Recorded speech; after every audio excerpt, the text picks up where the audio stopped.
Hello, hello. How are you all doing, guys? I see Franklin is there in the chat already, who says Rayner tax fraud bastard. Well, that gives a flavour of what we're going to be in for in today's stream. Franklin, if you're there, let me know if you can hear me. Okay. Hello there, dear viewers. I think it's been a few weeks since I last spoke to you. So we've had a few things sort of, accumulate to end up discussing. We've had the Green Party leadership contest with Zach Polanski coming out the winner, which had been, I think anticipated by a certain point in the contest, although it was fairly surprising, sort of the margin by which he won by. We've got, as previewed in the comments here, Angela Rayner is in some deep hot water right now, so we'll be taking a look at that. It's also been a summer of discussions about migrant hotels and flags popping up everywhere as well, so we will give that a mention. By sheer coincidence, I happen to be wearing a Union Jack, but it is not any form of a statement one way or the other. I've actually got a funny anecdote to share with you about all that. And Donald Trump is not dead. There we are. Some people seem to think he was for a few days, but no, he's not. And I seem to be joined here by Tom, the Great Wave. Hello there, sir. Hello. Right. Hang on a second. I just want to make sure you're nice and loud in my ear here. And viewers, let me know if you can hear me and Tom well enough as well, or if either of us need changing. Tom, I haven't streamed on YouTube for about 2 or 3 weeks. Partly because I've kind of looked at British politics and gone, it's all a bit of a shit show at the moment. I'd rather live my life outside of this for a little while before I'm forced to come back into it. But I thought I'd left it long enough, so it was about time to come say hi. I'm assuming you guys and Bullet have been tracking things a fair bit more closely. I'd say more or less, yeah. It's I'd say, yeah, more or less. There's been a whole bunch of happenings over the last couple of weeks, but currently, the two main things, or three main things in the news at the moment are basically Andrew Rayner, the budget, and economic turmoil. Those are the three main news stories at the moment. Oh, okay. Well, that overlaps with one of the things that I was going to discuss. The three that I was coming into this stream to discuss was going to be Angela Rayner, obviously, flags, migrant hotels, etc., and the Green Party leadership contest. But I'm sure we can smuggle in some of those other topics while we're at it as well. Where do we want to begin? We're spoiled for choice here. I'd say Rayner because it's the most topical of news stories at the moment because it's happened today, from basically about midday, 11:30, all the way up to now. That's the big story. All right, then we'll go with what the breaking news is, and then we'll go back and touch on the things that have already happened. So I've been at work for the entire day. I have glimpsed on my phone that Rayner is in trouble to do with a second home that she owns. That's about the extent of what I know of it so far. Do you want to explain, or shall we look at an article first, and we'll sort of you can fill in some extra details for me, because I'm coming into this fairly fresh, so I don't know how much shit she's in. So it's going to be quite interesting because I get the feeling she's in a lot of shit. So we're going to have to see. Basically, the situation with Angela Rayner at the moment and why she's in trouble is because she bought an £800,000 flat in Hove. And the controversy surrounding that, apart from some obvious discussions of hypocrisy, because Rayner is in charge of that, is the housing minister, and she has been focusing massively on the housing crisis and how unaffordable housing is, and people find it a bit hypocritical that she's buying up multiple properties, which are exacerbating that problem. But that's not the main controversy. The main controversy is basically that she underpaid stamp duty when she bought that £800,000 home in Hove. And that is the very big controversy at the moment with her. All right then. Well, with that as the prelude, I'll jump into the details of this here, and we'll take a little look. So, Rayner admits underpaying tax on Hove flat as PM backs her. Oh, never a good sign when someone's got to say they've got full confidence in you. We know that from past history. Oh Um, yeah, that's something that is when generally speaking, it's gotten to the point now when whenever you see Starmer saying that he has full confidence in a particular politician or minister or whatever, 9 times out of 10 that indicates that that minister is on their way out. I heard him say that he has full confidence that the British economy is going to boom at some point in the future. So that's really done us in. Um, anyhow, let's take a look here. Angela Rayner has admitted she underpaid stamp duty when buying her £800,000 flat in Hove, as the Prime Minister gave her his backing. The Deputy Prime Minister and Housing Secretary said arrangements on her family home in Greater Manchester meant she should have paid a higher rate. She denied she had tried to dodge extra tax, blaming the mistake on initial legal advice that failed to properly take account of the situation. Sir Keir Starmer stood by his deputy at Prime Minister's questions, saying he was very proud to sit alongside her. But Conservative leader Kemi Badenoch called on him to sack her, calling her position untenable.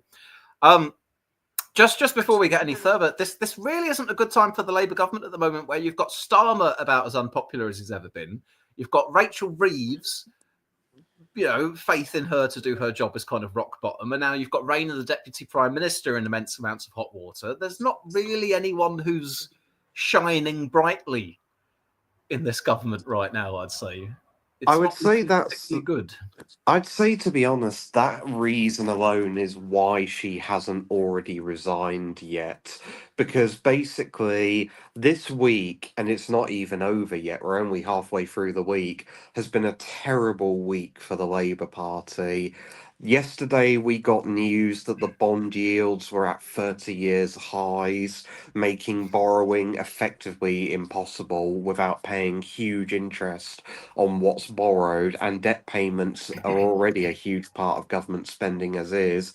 New polling shows that the Labour Party's popularity is in complete free fall. They've I've dropped to seen about I've seen them. 21% in polling averages now.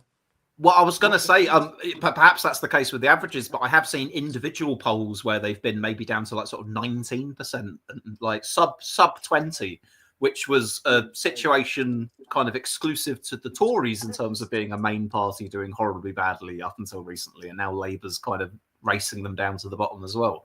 Oh yeah, Um, that's also if you look, that's just the polling averages. If you look at individual polls, it's terrible. Like BMG polling last week had a poll which showed that Reform were ahead of Labour by 15%. Reform were on 35 and Labour were on 20.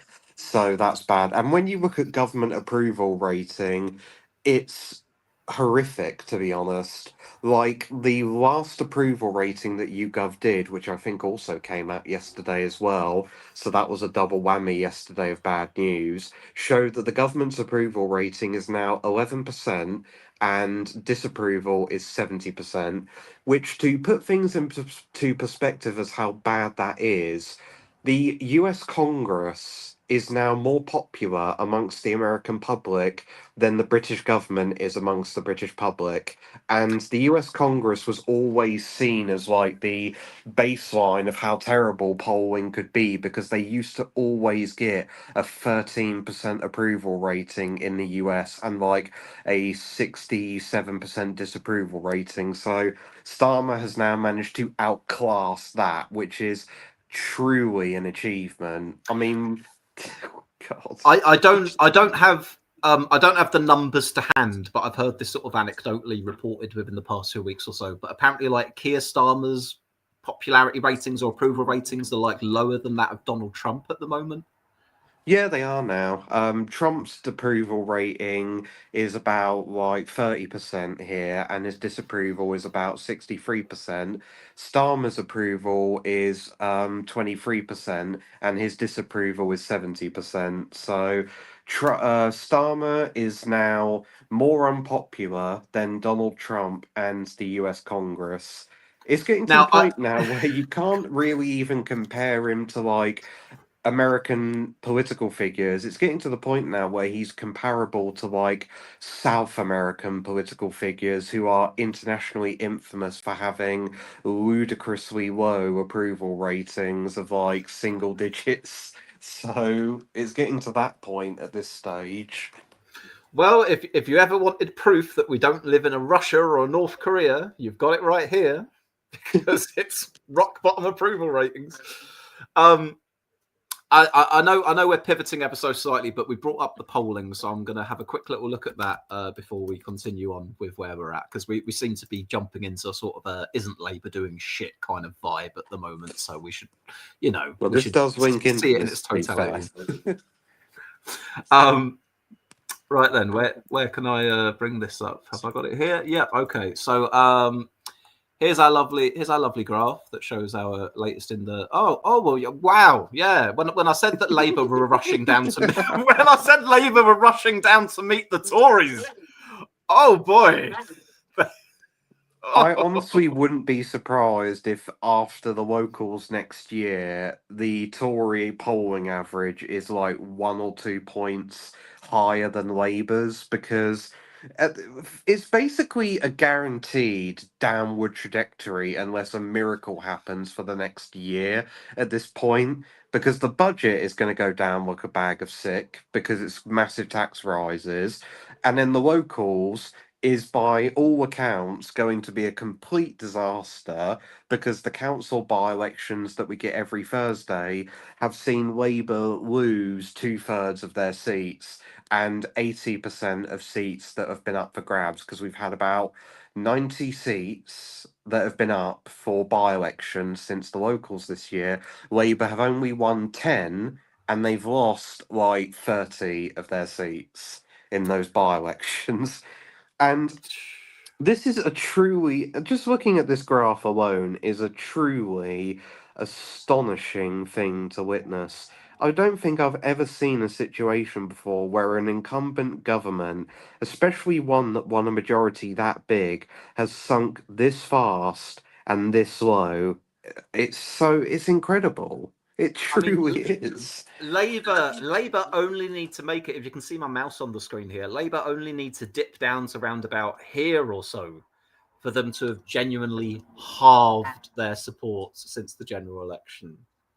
Which is only Or about dropped them 3 points. Yeah, it's not far to go at all. I'll say quickly, I agree with you. The point you made about I expected that probably tax rises were going to be penciled in for the budget coming up, and certainly since what you'd said before about the cost of borrowing having risen so much, it makes all the more sense that probably tax rises are going to be the way that money is to be raised. And yeah, locals, absolute bloodbath. I'll say this very quickly as well, and maybe we can use this as a nice segue into the Green Party contest in a moment. But Labour aren't even. I think it's very much penciled in at this point that Labour will have further to drop in terms of their support, because there are probably still, some may find it hard to believe, but there are probably still some progressive or left-wing type voters that are still backing Labour at this point in time. But I think once you have the Corbyn party up and running, once you have this new Zach Polansky Green Party making waves, then that's probably going to sap whatever remaining part of that vote was still with Labour. So I very much see them dropping lower. They're no longer having to worry. I mean, we've been saying this for a long time, haven't we? But they're losing support to both ends. They're worried about reform because reform's going to hurt them in terms of where a lot of their seats are. But working class red wall seats, basically. Yeah, but even in their somewhat safer areas like cities and stuff like that, I think that actually they could be under threat by sort of Gaza independent-esque. I mean, I suppose at that point it's going to be the Corbyn Project Party and perhaps even the Greens as well. So yeah, they're in deep shit at the moment. I think that if the Green Party and especially Corbyn's party end up doing quite well in next year's locals, then I think that there could be an effect on Labour's polling similar to what happened to the Tories' polling when Reform demonstrated that they could do well in elections, where after Reform demonstrated in both the locals and the general election that they could do well in elections, the Tory vote just began to go into complete freefall to Reform and is just never recovered since. A similar thing could happen with Labour's vote, where the very few left-wing people who are sticking with them, but they're on the fence about whether to go to the Greens and Corbyn's party because they need proof that they can actually win elections. If those people see that those two parties can do well in elections, then I think that it will become a situation where once it rains, it pours, where they just go down and down and down, and they just never recover from that fall. It could be. It could be that we see Labour suffer the same kind of fate that the Tories are currently undergoing, except with the Tories, they had 14 years in power and then were booted out and they're just languishing in opposition absolutely nowhere. But instead, we see this happen with Labour, but whilst Labour is actually in government. A true slow motion car crash. Lee, I'll take a few comments quickly as well. What do we have here? So Josh T says, will be interesting to see where the Greens polling goes with the new leader and your party probably affecting it. Lee Ball says, it's really showing the floor in first past the post that this was a landslide win. Oh, yeah, it's I mean, this voting system is absolutely busted. When you consider now where things are currently penciled in, that by exactly the same effects that delivered Labour their stonking majority off of a third of the vote, you're now looking at, because Reform are on 30-odd% and everyone else is so low, they're within touching distance of probably getting a majority themselves as well, even with 2/3 of the country against them. I mean, not fit for even purpose.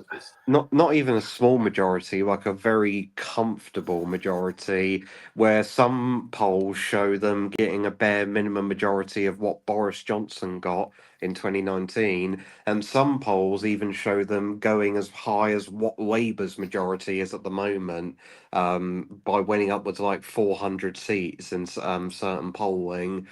That's how bad first past the post is. I mean, to be honest, first past the post has shown itself to be an incredibly poor voting system for the past decade. I mean, I thought that 2015 was about as unrepresentative of an election result as you could get under first past the post. And then 2024 came along and just completely blew it out of the water, because you had a situation where a party that won a third of the vote and even less votes, total votes, than they got last election, gets 2/3 of the parliamentary seats. Am I really that out of touch? No, it's the voters who are wrong. How dare they keep voting for parties besides the two main parties? This is a two-party system, goddammit. Yeah, Indeed. and then also leading on to the fact that two main parties got their lowest vote share combined ever. Oh, sorry, a bit closer to the mic for us. That the two parties got their lowest vote share combined ever of 58% as well. That was something. And I could absolutely see come the next general election. I'm getting a bit of an echo from you, Tom. Would you mind muting yourself? Oh, cheers, dude. Yeah, if you don't mind muting yourself when you're not chatting. I mean, I could see it being completely feasible that come the way things are looking at present, come the next general election, you're going to have Labour plus Tories being under 50% of the vote, because we're really not that far. Well, actually, no. According to the current polling, that's where we presently are. According to current polling, Labour plus Tories right now equals about 45% of the vote. That's where we are right now, which is remarkable. I'll carry on with a few more of these comments and then I'll bring you back in. Apollo TD says, anyone know when the Your Party conference is so they can be polled properly consistently? Off the top of my head, no. We'll see if Tom knows any different. But no, I don't know. I'm still waiting on them. Wait, no, hang on. They're going to decide the name of their party at the conference, aren't they? That's, I think, when this is supposed to be happening. There was a poll in June where 50% of Green voters at that time would go to a Corbyn party. Yeah. So it's going to be quite interesting, actually, because I had made the same kind of assumption that the Corbyn party was going to come along and probably sap votes away from the Greens. But the fact that now the Greens seem to have their own little spotlight on them, with Zach Polanski having been elected by, I think, like 85% or something like that in the leadership contest, that was crazy. Um, if he really is going to go for what he says he's going to go for, which is I want to become the Farage of the left, and we're going to try and employ some of those same tactics and be, angrier and more forceful and blah, blah, blah. And if there's a lot of voters out there wanting, serious change and they're on the left of politics, and maybe actually rather than peeling away from the Greens, they might stick with the Greens. I'm not saying that one way or another at the moment. All I'm saying is it's going to be very interesting to see two distinct left-wing entities in British politics both trying to carve up the Labour carcass in the next few years. Josh It's T says possible that they could do a pact as well, or some kind of agreement to stand in certain areas where they're more likely to succeed. I think that would probably benefit them quite a bit if they did that. I guess there's still that element of, like you said to me, I think the last time we streamed about, the Green Party voters kind of pulling in from all different places, and they've even won in some sort of like Tory-ish areas. Possibly if they go super kind of, left-wing, anti-establishment, populist, then they might end up pushing off some of those voters who had moved their way. But at the same time, them joining together with the Corbyn project, and it's probably it will help them out, especially if, as I'm anticipating, they end up sapping some more support from Labour. That would probably do them some good. So Josh T says Labour only have my vote due to tactical voting, but I do kind of hate them right now. Well, you're not alone, Josh. Lee Ball says, I don't think that any seriously progressive voter was with Labour anyway, Swiss. Well, I will not sit here and act as the gatekeeper of progressive voters one way or another. They can decide for themselves what they think. Well, you had Sky just one Echo. example there already, so that's we already had one example in this chat, so there is some that are still left, but probably no more than about 5% of Labour's total overall vote that they still have at this stage. I mean, if we think about our friend John Cooper, he's a Labour member and he goes canvassing for them and campaigning, so he's obviously invested in wanting to see Labour do well, but I don't think he's particularly keen on Starmer and wish that they were in a more left-wing direction anyway. But he's one person that's still in that tent at least. So I guess anecdotally we can think of one person for the time being. Franklin says, do the Tories have much to gain under Jenrick? I think around May 2026 will be the process of ousting Kemi. I think they do, yeah. I'm not a fan of Jenrick personally. I'll make that very, very clear. But his political stock has risen in my eyes in the last year or two. I see him as more of a contender, someone with a little bit more savvy perhaps than I'd seen him for before. Does that mean that I think he, again, it's hard to tell. Has he genuinely changed his views on a bunch of things over the past few years, or is he just leaning into a bit of a role because he's seen what way the wind is blowing in the past few years? But either way, he seems to be connecting with the kind of voters that Kemi Badenoch wants to connect with an awful lot better than Kemi Badenoch is managing right now. I could not imagine Jenrick doing any worse of a job as Tory leader than Badenoch. So surely, from their perspective, probably switching her out for Jenrick would do them some good. I don't know exactly how much, but I mean, what do you think, Tom? It probably couldn't hurt at this point, right? They're going nowhere with Badenoch right now. I mean, I think that it's kind of hard to say. I think Jenrick is kind of a wild card because I kind of view him as a bit of a wolf in sheep's clothing if you're from a right wing perspective, because back in the day, and when he first got into Parliament, he used to be a true Cameronite moderate conservative when So he hang on. first got in. If anything, then we could describe him as a sheep in wolf's clothing. Or sheep in wolf's clothing is another run as well, but mainly from the right wing perspective, I was thinking of Okay. essentially a guy coming in and causing chaos, essentially. And also, when he was immigration minister, he oversaw a lot of the Afghan visa schemes. That a lot of them were a lot of right wingers were up in arms about. So I'm not too sure entirely how well he would do if all of that stuff got brought up from his past, but having said all of that, can things really be any worse for the Tories than they are now? Where essentially the party is just crumbling into dust and they're They basically polling around the same level that the Liberal Democrats are? Can it really get much worse? I'm not disagreeing with the point you're making because that's the exact point that I just made as well. But just in hearing you say that, it did occur to me that probably for the past 7 or 8 years now, we've been saying that exact thing about the Tories, haven't we? Oh, it can't get any worse than what they. Oh, Theresa May. Oh, what a terrible prime minister. Can't get Brexit done. Oh, how. Oh, Boris Johnson. Oh, the man who can't tell the truth, lies constantly, completely inappropriate. Oh, I can't get any more. Liz Truss. To be fair, there was a little bit of a reprieve with Sunak. I mean, the damage was already done. Sunak didn't do anything to turn the ship around. But I feel like for a long time now, the Tories have kept just. We keep thinking they're at the bottom of the barrel, and then there's another basement level in there. But no, that was me playing devil's advocate to myself. I do think probably they'll fare better under Jenrick than they are currently under Kemi Badnoch, because Kemi Badnoch's been in now for how long? Has she been in the He job for? almost Nearly a year. Almost a year. Yeah, she was Almost a year. appointed. She was appointed leader in December of 2024. So yeah, it's been almost a year at this point. Let me take another comment here. Josh T says the problem with, quote, your party, they really need to get a name. The problem with your party is Corbyn is the only appealing one in their ranks. A lot of their MPs are socially conservative. I think that the Greens are more likely to do well. I mean, this is obviously under the assumption that the Gaza independents plus Corbyn plus Zara Sultana are going to end up making the core unit of this party once it finally arrives, because right now it's still an idea and a mailing list.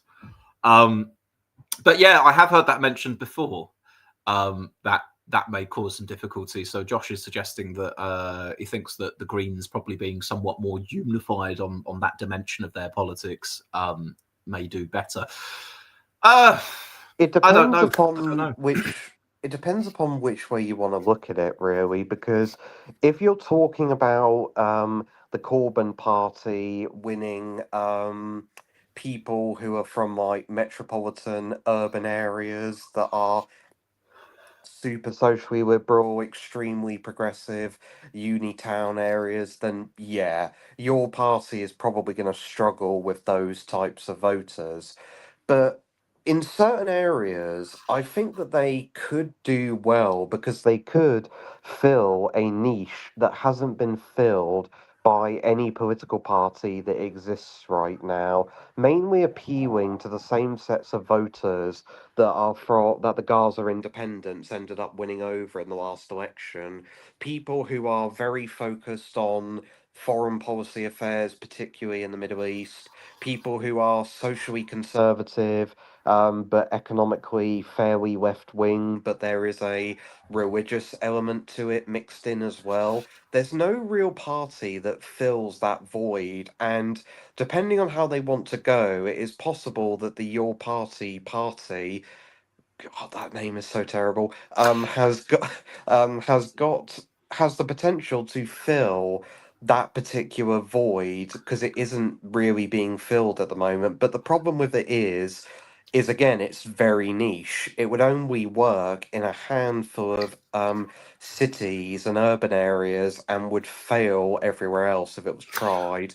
Which Well, is there's why, again, I go back to that idea of the pact between the Greens and the Corbyn party, where they could stand in areas that they're more likely to do well in and essentially bleed the Labour Party dry of their seats in many different areas across the country. I definitely think they benefit from a pact with one another. I was going to say two points on this. The first one, even if we're judging some of these MPs elected as the so-called Gaza independents to be more socially conservative than your standard sort of left-wing type politics, still the inclusion of Jeremy Corbyn. I don't think Jeremy Corbyn is fully paid up intersectional woke type person, but nonetheless, I'd still say that, you know, socially, he very much sits on the progressive end. So I struggle slightly to see the overall flavour of that party veering too far away from what the Corbyns and the Zara Sultanas of the world have in mind for it, given that they're the big names associated with it. One counterpoint I'll make, though, when we talk about this being a gap that hasn't been filled and rather niche, what about George Galloway's Workers' Party? I feel as if they've captured some of this same kind of vote that we're describing here at the moment. Obviously, they're very, very small in scale. Besides that by-election win, they're not really on the radar. But nonetheless, if we want to name-check a party that inhabits that same ground that we were discussing there, I think Workers' Party of Great Britain probably does it. I think the problem with the Workers' Party of Britain and why it's never been able to sort of fill this niche outside of George Galloway himself as a sort of political actor is basically because what Galloway tries to do and ultimately fails is essentially he tries to import like Saddam Hussein, Bashar al-Assad Baathism into British politics, and that obviously doesn't work.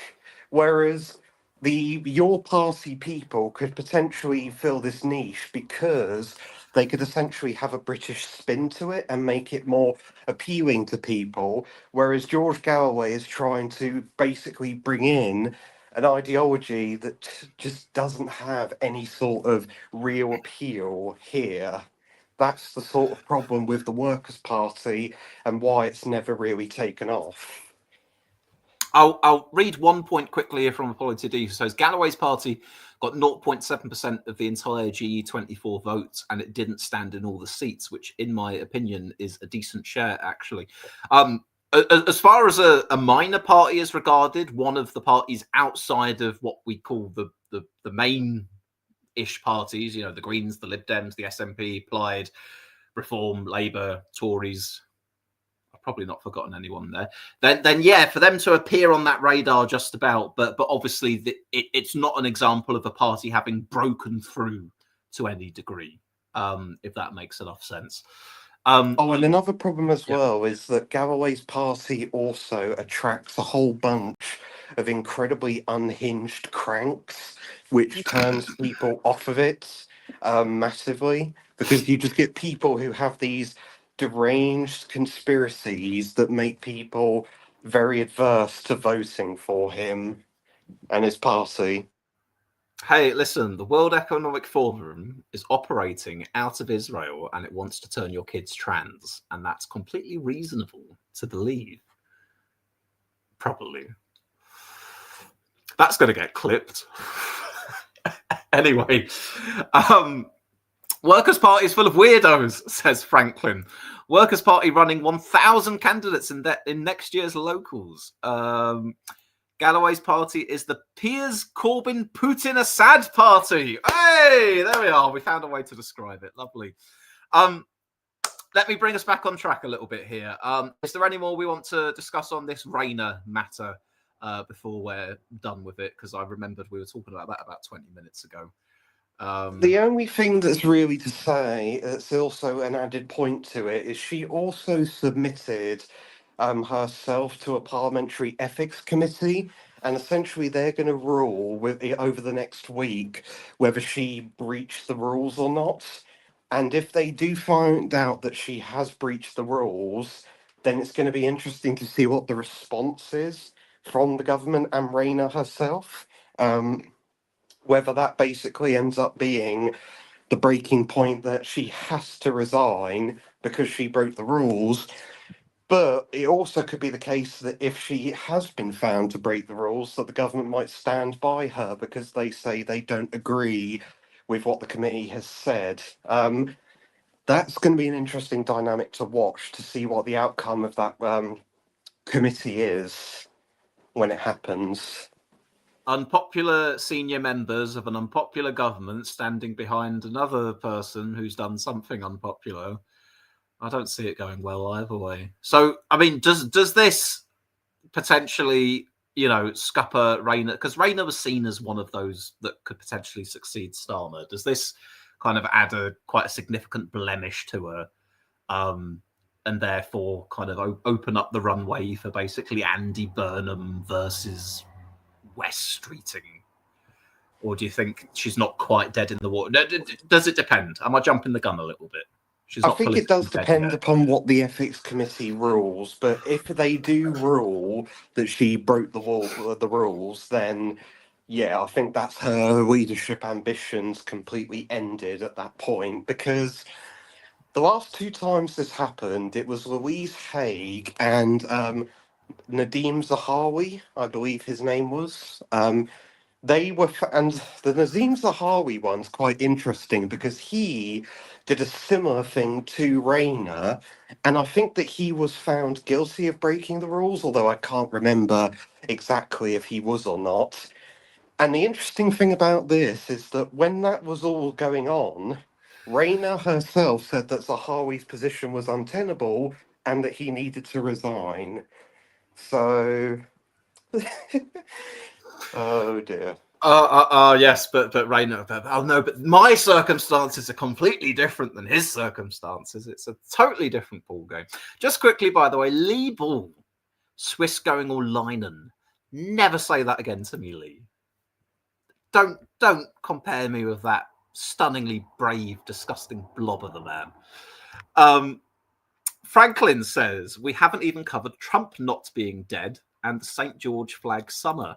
All right, let's do the flags because I think this one was coming along sooner or later. I want to start off by sharing an anecdote with you, Tom, and to the dear viewers. This is a 100% true story, okay? I got off the metro at 4 lane ends. I live in North Tyneside near Newcastle upon Tyne, by the way. So I got off the metro at 4 lane ends a few weeks ago. And I was walking over the road to cross the road, and a woman walking a dog sort of came up to me, and I had my headphones on, but she said something to me, so I took my headphones off so I could hear her, and she said to me, "Oh, I like your t-shirt, it matches your bag." Now, believe it or not, at the time I was actually wearing this very t-shirt here, the one that has a Union Jack on it, and what I didn't even make the connection for is that the bag that I was carrying was a bag for life that was also emblazoned with the Union Jack on it, because whatever supermarket it was like advertising a British grown by British, British grown food, whatever. So there I was walking along with a Union Jack t-shirt, carrying a Union Jack bag, not oblivious to that and any connotations it had. But she came up to me and sort of said, "Oh, I like your t-shirt. It matches the bag." And I thought, this is interesting. It's not very often random members of the public start striking up a conversation with me. And then she started chatting to me about flags. And she said to me, "Oh, I was thinking of getting a flag. I want now. I'm paraphrasing slightly. This was a few weeks back. I can't remember precisely, but it was something like she said, 'Oh, I was thinking of getting a flag. I said to my neighbours, I'm going to get a flag to put up at my house, and they're all jealous, and they say that they want one too.' And I was like, 'Oh, right.' And I sort of I decided to play a little bit coy because the woman obviously didn't know that I'm Captain Swiss. I don't always get recognised on the street, boys and girls.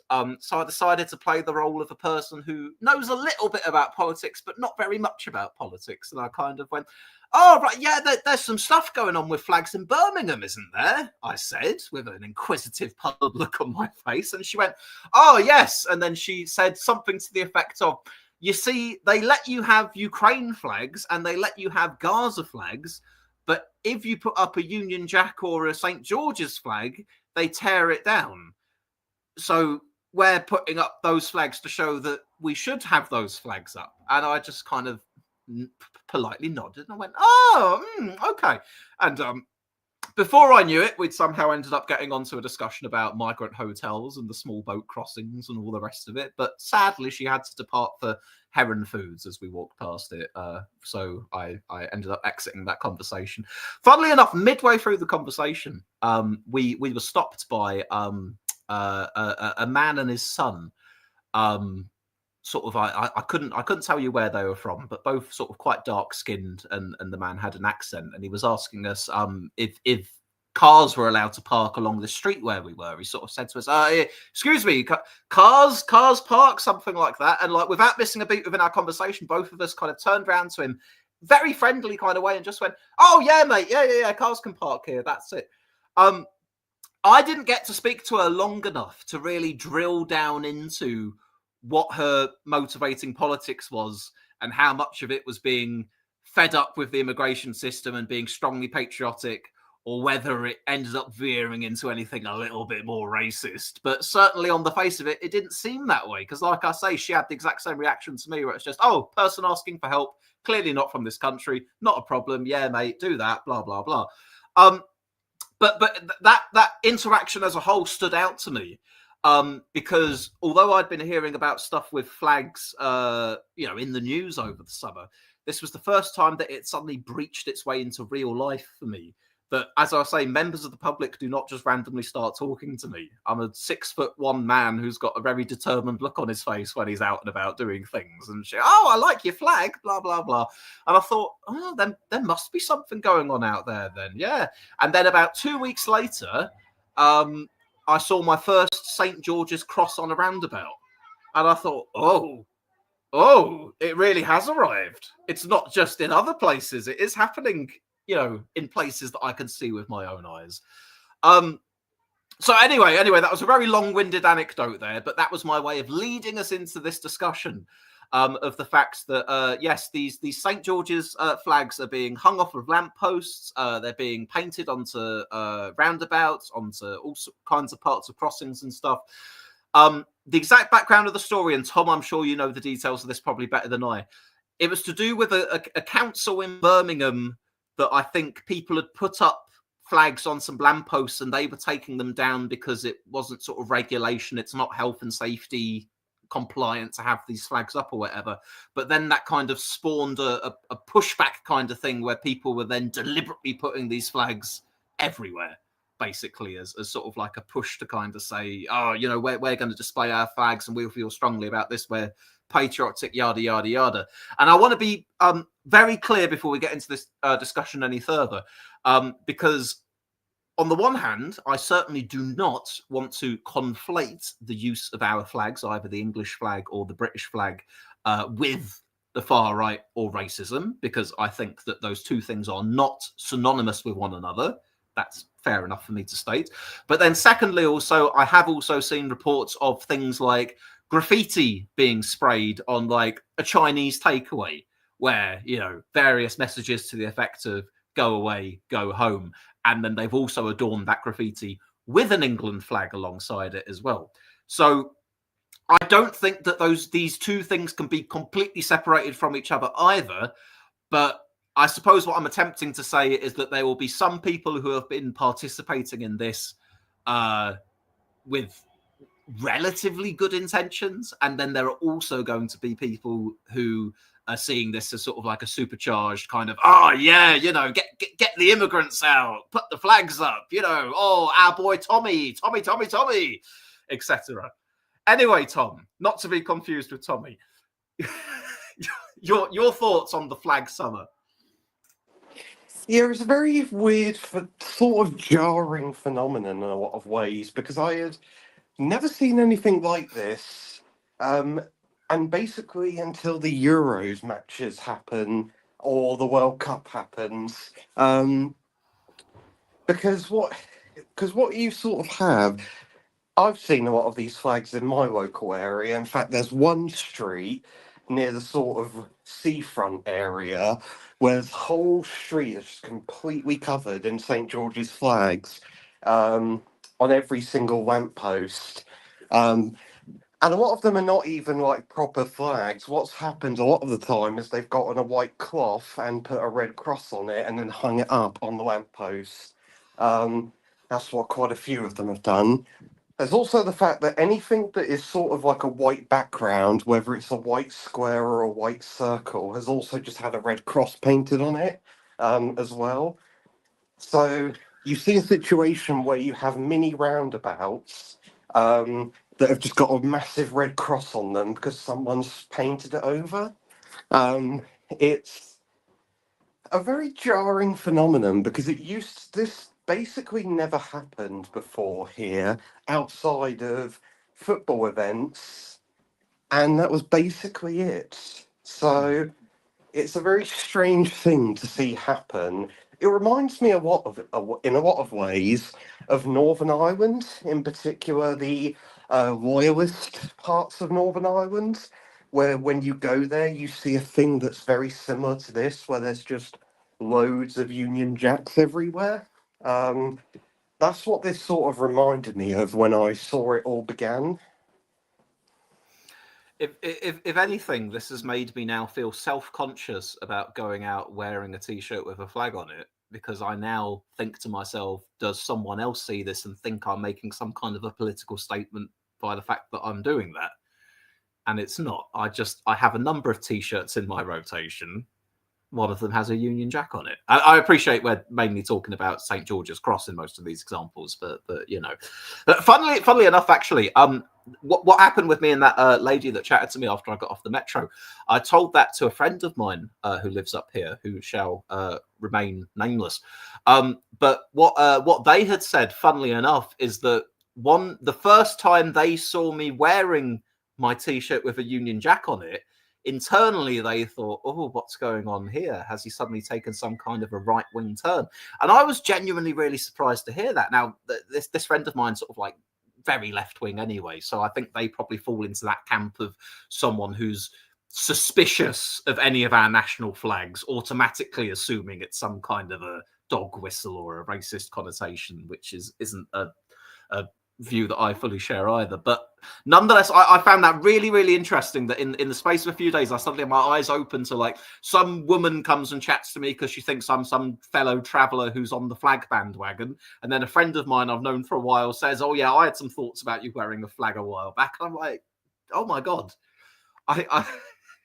Is it just me? Was I not paying any attention, or is just everything? I think everything's changed recently, to be fair. I don't think people gave that much of a shit about flags a few weeks or months ago.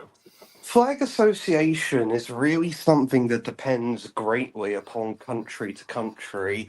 Even within countries in the Anglosphere, the display of flags is very different in terms of how public attitude views it.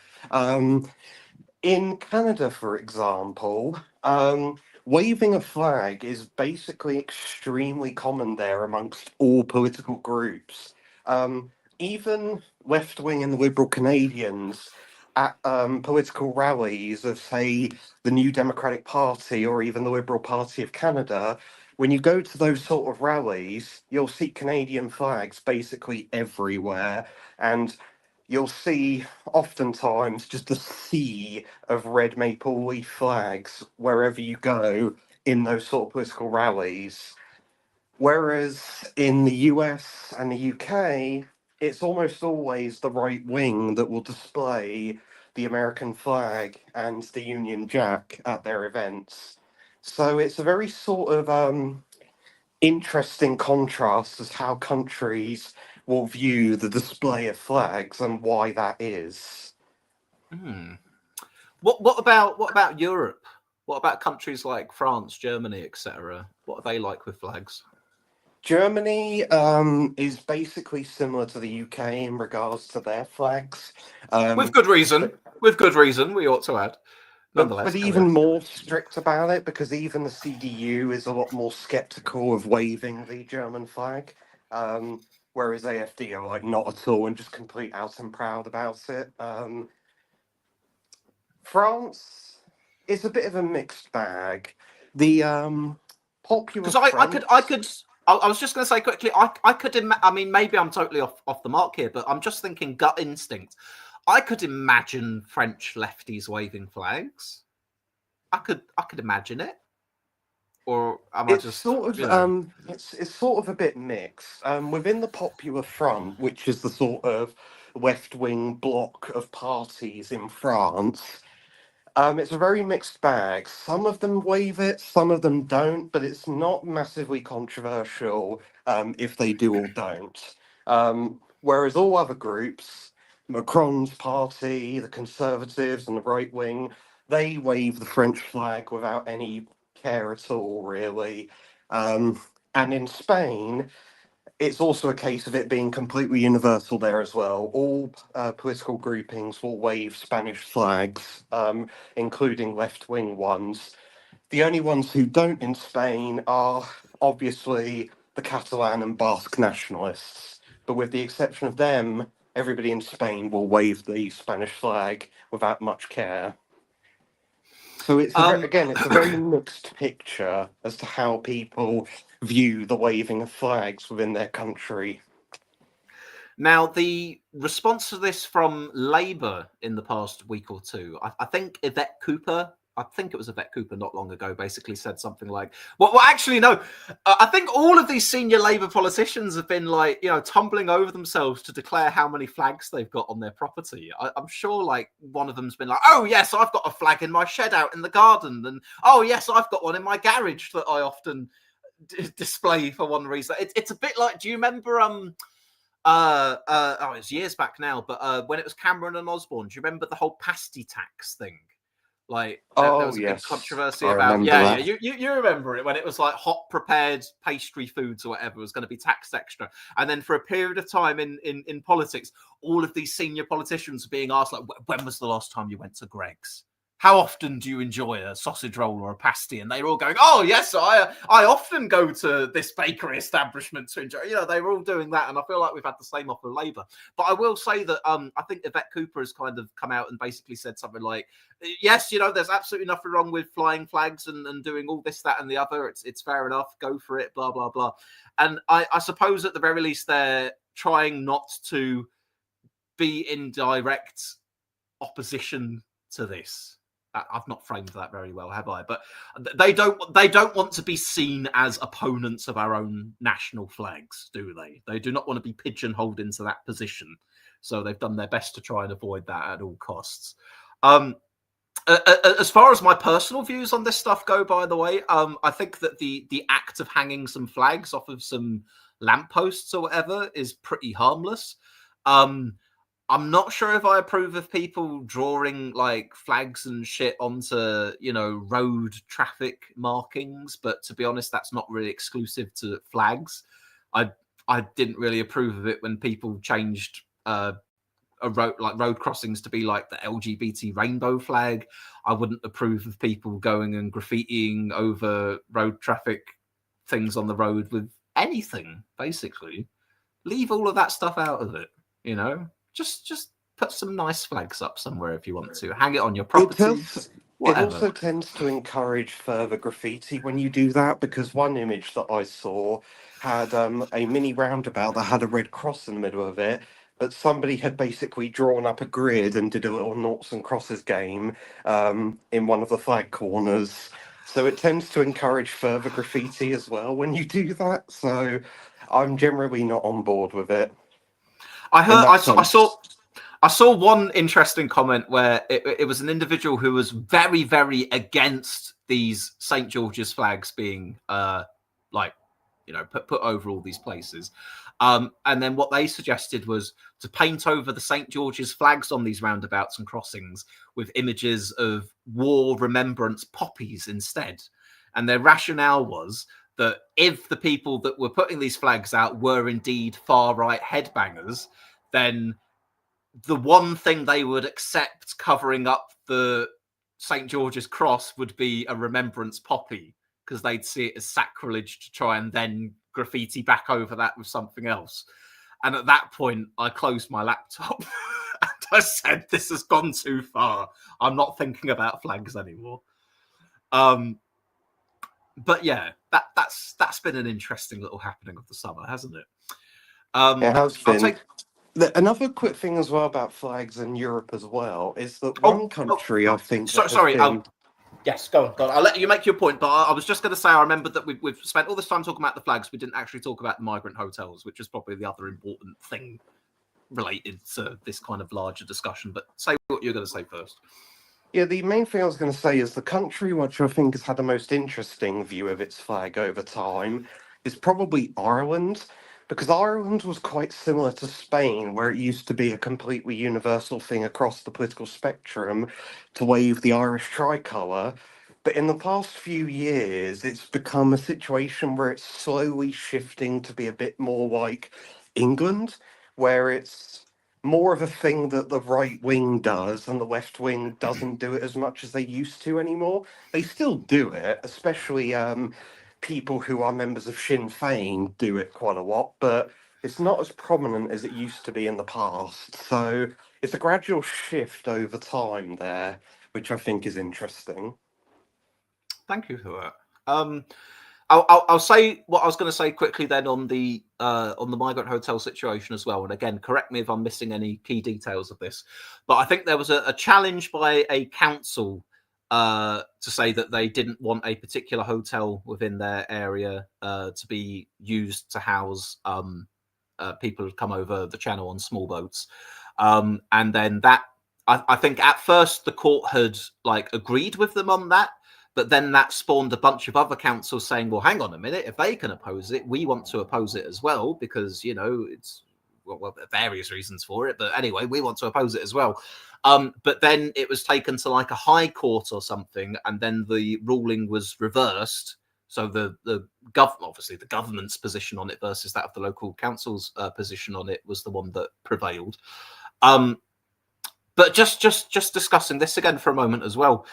The small boats crossings and now indeed the migrant hotels, which are becoming a fixture of attention as well. This issue doesn't seem to be going away, and again, it's an issue that seems to be getting worse, if anything, because since Labour got into power, that situation has not resolved. It was obviously the Tories at first that implemented the policy of housing people in hotels while their asylum applications were being processed. But it's continued under Labour, and obviously it's expanded because there's been more people crossing the channel than ever before. I get the sense, and again, it's difficult for me to try and distinguish between sort of your hard right rabble rousers who want to make a problem out of things, and they do their very best to whenever they have a chance, or indeed sort of genuine public sentiments against things, a more natural opposition to things. And I do get the feeling that there is more of the latter coming in now, that you are getting more and more people in different areas saying, well, actually, we don't want people being housed in hotels, whether it's for reasons of, they don't think it's particularly fair that the taxpayers are footing the bill for them, or whether they have concerns about certain individuals that are being housed there, or what have you. And I'm just interested whether you've got any opinions on, well, first of all, what the alternative to that situation is, and whether or not Labour's likely to pursue it. Because at the moment, it's very much being framed as a sort of at least what the Farages of the world are trying to do. They're really trying to sort of frame it as either you're on the side of local residents and English or British people, or you're on the side of illegal immigrants. And clearly Labour must be on the side of the illegal immigrants because of their current policies, and therefore also against the people of this country. And that's a framing that could be very damaging and toxic, at least among the base that's listening to it. But yeah, sorry, what were you going to say? I think the issue with this is, and why it's continued to get worse over time, is because Labour is essentially just doing nothing about this problem. They're essentially just leaving the status quo to continue indefinitely without offering any kind of an alternative, which is just gradually making people more and more furious, because it's creating the situation, the scenario in which people feel that the government is just not listening to them and is ignoring them. And so they are essentially just doing whatever they feel is necessary in order to solve this problem, because they feel that the government isn't doing anything about it. So that's why I think this situation is just continuing to get worse over time, because it's a problem without any solution in sight. I would agree with that. I think certainly as far as what's on the table that Labour has discussed thus far, I'm not seeing any likely resolution to this. Obviously, the main sort of headline policy I've heard off of them is kind of this one in, one out swapping with France thing. But obviously, that's a very minimal policy in the face of what this is, and obviously, it doesn't affect the overall numbers of people either. I'm hearing policy that they have as well is essentially, and this is classic Labour, to essentially shift the migrant hotels to essentially HMOs. That's their new policy that they want to try and do. moving it away from hotels and towards HMOs instead, which again is Hey, classic hey, Labour, really. sorry, HMO. Housing of multiple occupants. Thank you. That's what HMOs mean. Wait, so housing of multiple. So what does that mean in the context we're discussing it? Moving from hotels to HMOs, then? It basically, HMOs are usually a big building that's not hotel size, but is a pretty big house where essentially multiple different people, some of them from the same family, a lot of the times not, all live in basically the same house. That's essentially what HMOs are, how they function. So kind of like a house share kind of thing, then. Am I Yeah, thinking along it's the right very lines? it's along those lines. It's quite similar to like house shares that you would encounter um, in apartments or flats, for example. But most of the time, it's in a much smaller building and a much more localized area. Usually, it'll be one building, one home that has a lot of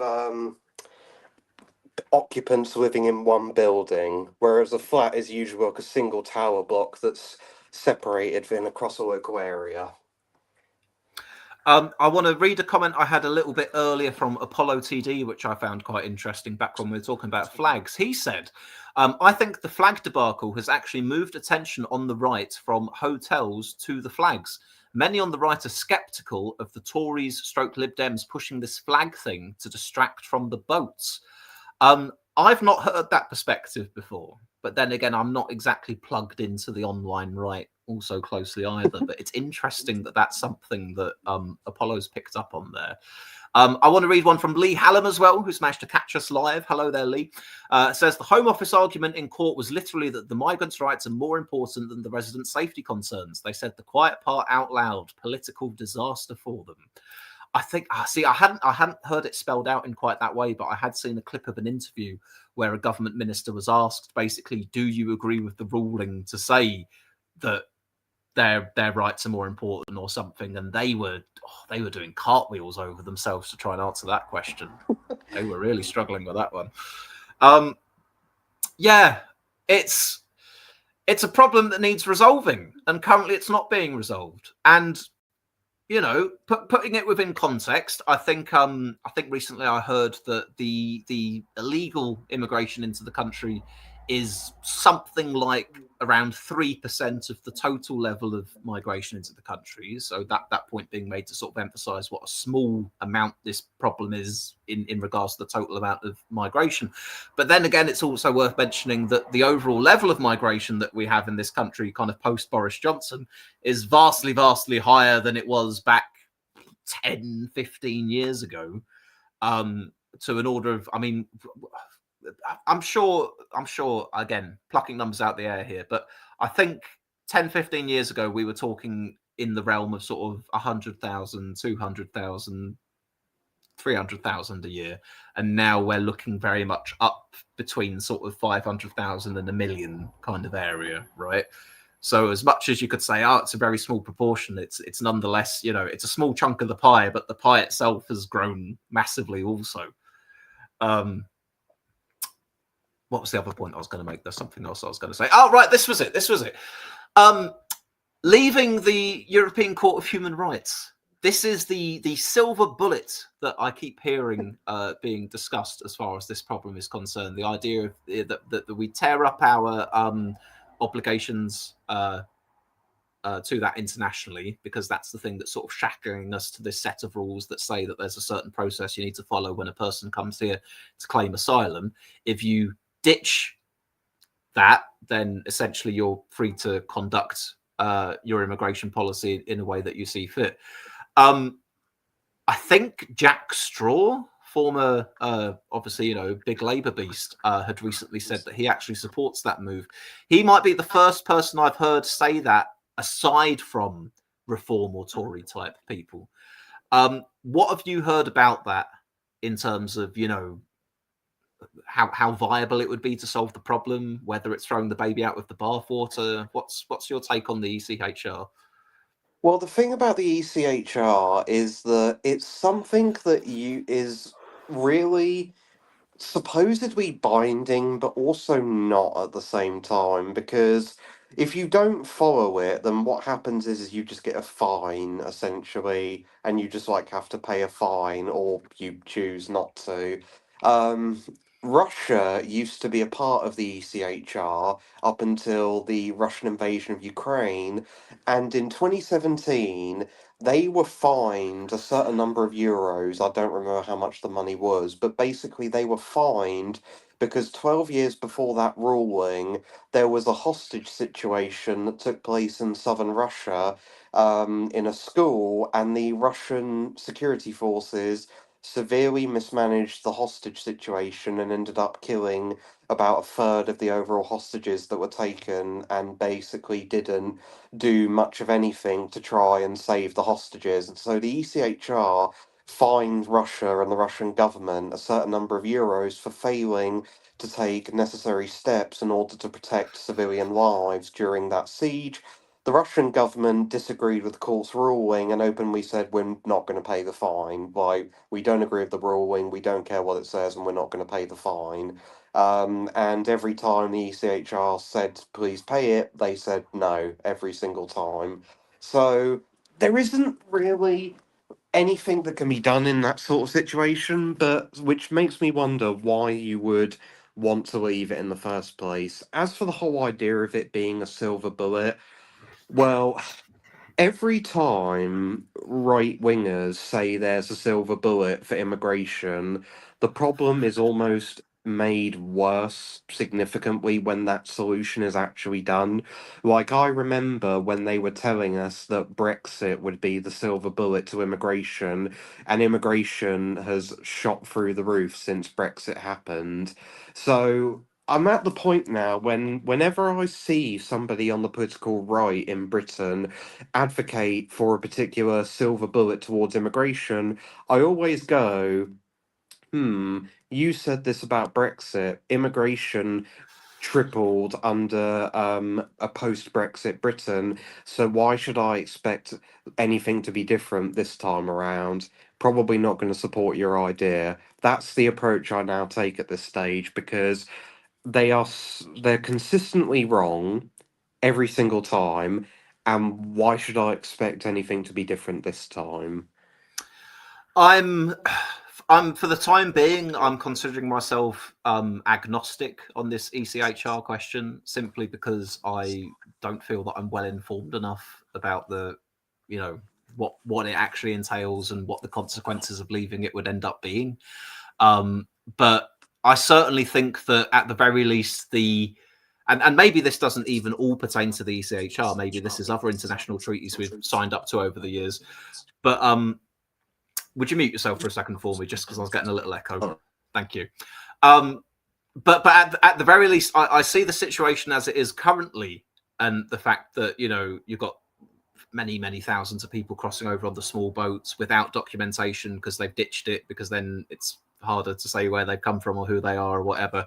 And then obviously, they arrive and you've got to put them up somewhere, and you've got to take time to process their application and find out all this information and all the rest of it. And it creates a great backlog of people, and it creates, logistical issues of where are they all going to be put, etc., etc.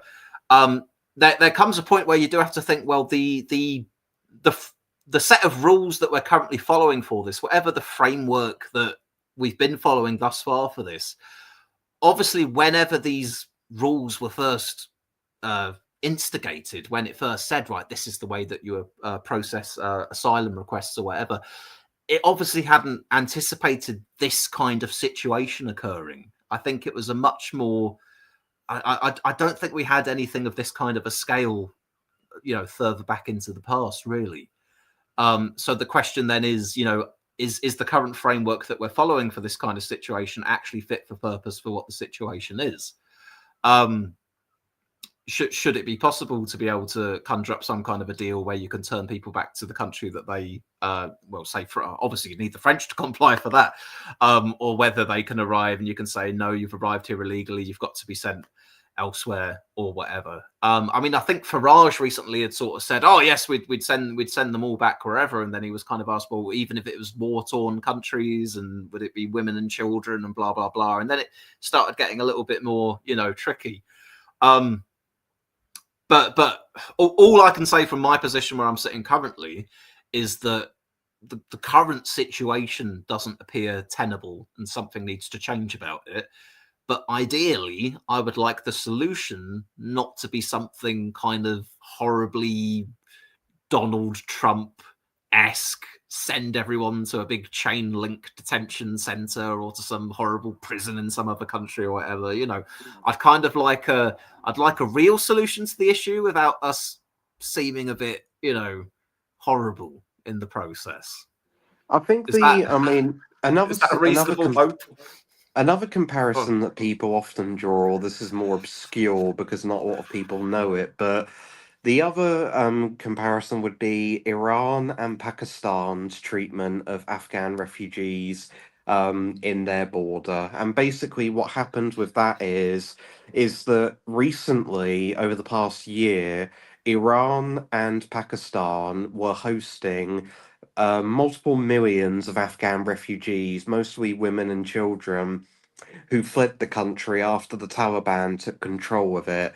And in the past year, due to changing political circumstances in both countries, and also public backlash against Afghan refugees, Iran and Pakistan have both mass deported about 1 million Afghan refugees each to Afghanistan. And the process of that essentially has just been round them up and then send them to the border, and just dump them there and say, do not come back or there will be severe consequences.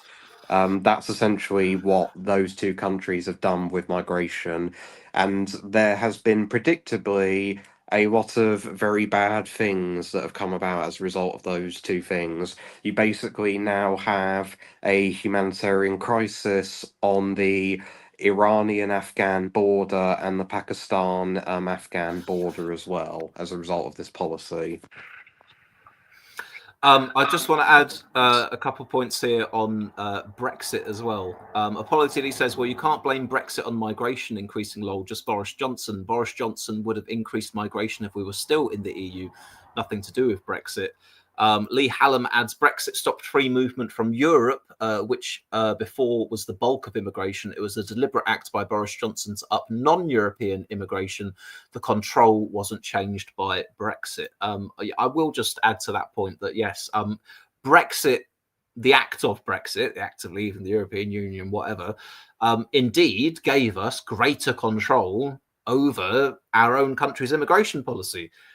The factor, though, that probably needs to be pointed to is that in the time since we've had that greater amount of control, the people in charge of the country have decided we should be having more people than we had before Brexit. And that's why there's been even more people since Brexit. It's not a result of Brexit per se, but it's just the way things have gone.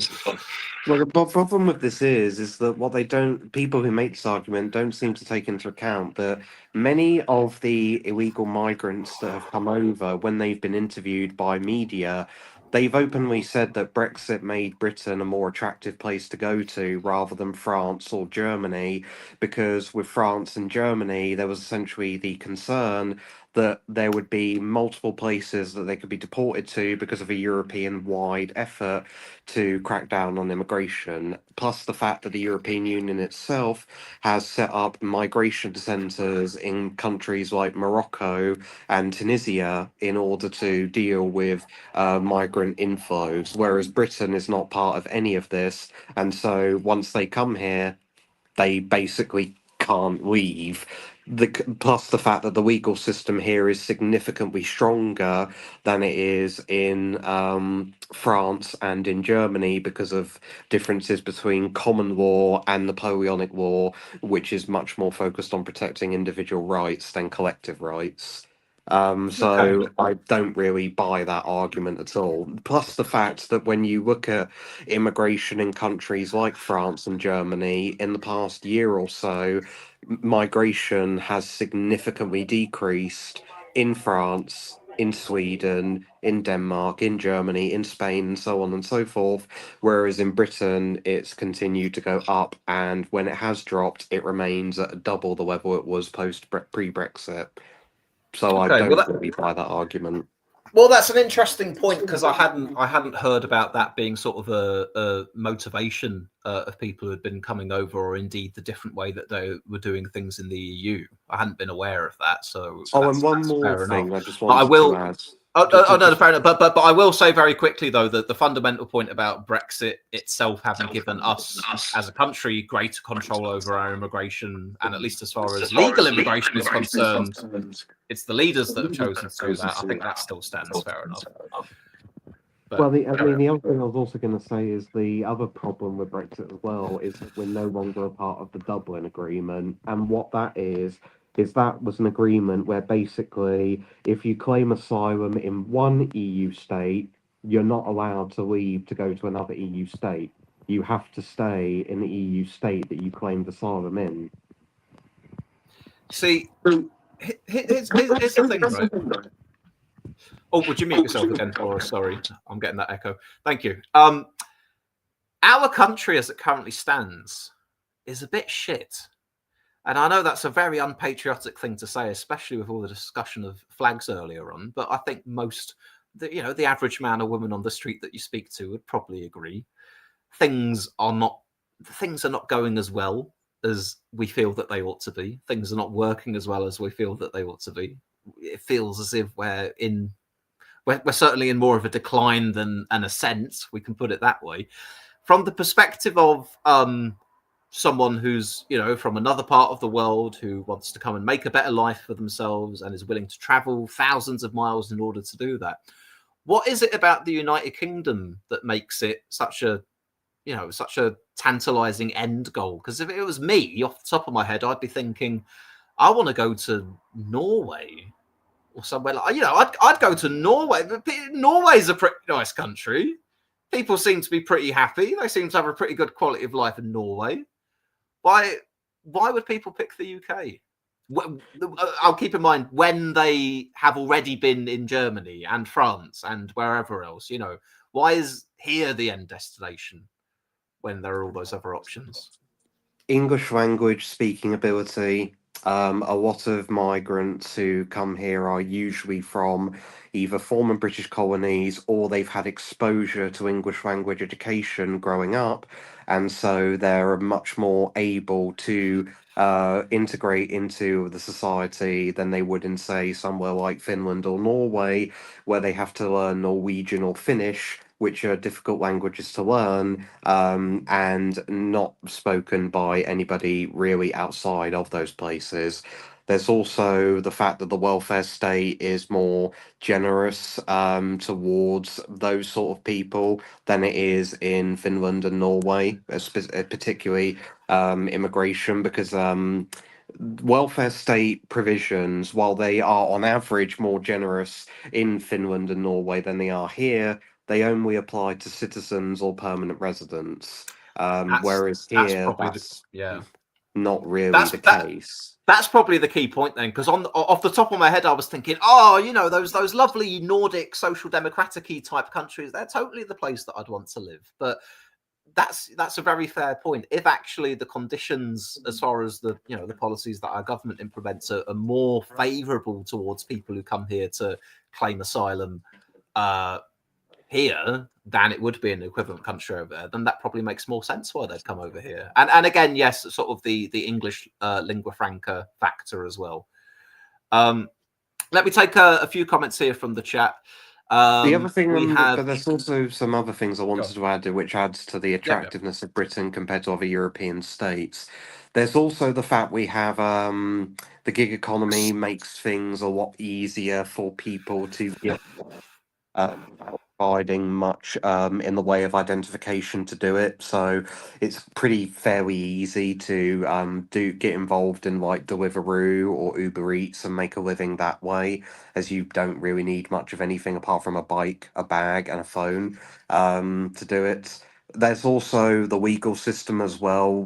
The difference between common law and Napoleonic law. Common law typically places much greater emphasis on the protection of individual rights, whereas Napoleonic law is more focused on protection of collective rights instead. So you mentioned before that court case which said that the rights of asylum seekers is more important than the residents. That's just judges following what common law states, because under common law, that is true. The individual asylum seeker's rights triumph the local community. That's the way the legal system under common law works, and that's the way our legal system is.